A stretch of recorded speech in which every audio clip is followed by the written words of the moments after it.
ਪਾਕਿਸਤਾਨ 'ਚ ਪੰਜਾਬੀ ਕਾਨਫਰੰਸਾਂ ਦੇ ਸਭ ਤੋਂ ਵੱਡੇ ਨੈਟਵਰਕ ਪੰਜਾਬੀ ਨੈਸ਼ਨਲਿਸਟ ਫੋਰਮ ਵੱਲੋਂ ਜੀ ਆਇਆਂ ਨੂੰ। ਪੰਜਾਬੀ ਐਸਟੈਬਲਿਸ਼ਮੈਂਟ ਨੂੰ ਪੰਜਾਬੀ ਨੈਸ਼ਨਲਿਸਟ ਫੋਰਮ PNF ਨੂੰ ਸਪੋਰਟ ਕਰਨਾ ਚਾਹੀਦਾ ਹੈ। ਹਿੰਦੁਸਤਾਨੀ ਮੁਹਾਜਰਾਂ ਦੀ ਪਾਰਟੀ MQM ਤੇ ਪਠਾਨਾਂ ਦੀ ਪਾਰਟੀ PTI ਹੈ, ਜਦ ਕਿ ਪੰਜਾਬੀਆਂ ਦੀ ਪਾਰਟੀ ਪਾਕਿਸਤਾਨ ਮੁਸਲਿਮ ਲੀਗ ਨੂਨ ਸੀ। ਹਿੰਦੁਸਤਾਨੀ ਮੁਹਾਜਰ ਐਸਟੈਬਲਿਸ਼ਮੈਂਟ MQM ਨੂੰ ਸਪੋਰਟ ਕਰਦੀ ਸੀ ਤੇ ਪਠਾਨ ਐਸਟੈਬਲਿਸ਼ਮੈਂਟ PTI ਨੂੰ ਸਪੋਰਟ ਕਰਦੀ ਹੈ। ਨਵਾਜ਼ ਸ਼ਰੀਫ ਨੂੰ ਪਾਕਿਸਤਾਨ ਮੁਸਲਿਮ ਲੀਗ ਨੂਨ ਲਈ ਪੰਜਾਬੀ ਐਸਟੈਬਲਿਸ਼ਮੈਂਟ ਦੀ ਸਪੋਰਟ ਹਾਸਿਲ ਕਰਨੀ ਚਾਹੀਦੀ ਸੀ, ਕਿਉਂਕਿ ਪਾਕਿਸਤਾਨ ਮੁਸਲਿਮ ਲੀਗ ਨੂਨ ਦਾ ਮੁਕਾਬਲਾ ਪਠਾਨਾਂ ਦੀ ਪਾਰਟੀ PTI ਤੇ ਹਿੰਦੁਸਤਾਨੀ ਮੁਹਾਜਰਾਂ ਦੀ ਪਾਰਟੀ MQM ਨਾਲ ਸੀ।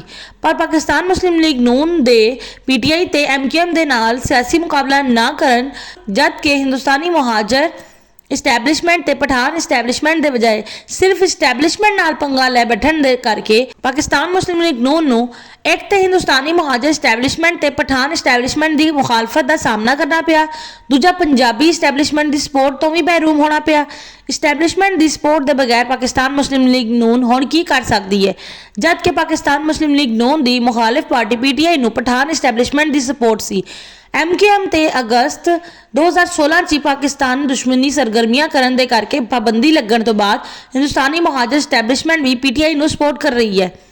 ਨਵਾਜ਼ ਸ਼ਰੀਫ ਦੇ ਇਸਟੈਬਲਿਸ਼ਮੈਂਟ ਨਾਲ ਪੰਗਾ ਲੈਣ ਦੇ ਕਰਕੇ ਪੰਜਾਬੀ ਇਸਟੈਬਲਿਸ਼ਮੈਂਟ ਕੋਲ ਵੀ ਸਪੋਰਟ ਕਰਨ ਲਈ ਹੁਣ ਕੋਈ ਪਾਰਟੀ ਨਹੀਂ ਹੈ, ਜਦ ਕਿ ਪਾਕਿਸਤਾਨ ਮੁਸਲਿਮ ਲੀਗ ਨੂਨ ਵਿੱਚ ਪਠਾਨਾਂ ਤੇ ਹਿੰਦੁਸਤਾਨੀ ਮੁਹਾਜਰਾਂ ਦੀ ਪਾਰਟੀ PTI ਦੇ ਨਾਲ ਸਿਆਸੀ ਮੁਕਾਬਲਾ ਕਰਨ ਦੀ ਸਲਾਹੀਅਤ ਵੀ ਨਹੀਂ ਹੈ।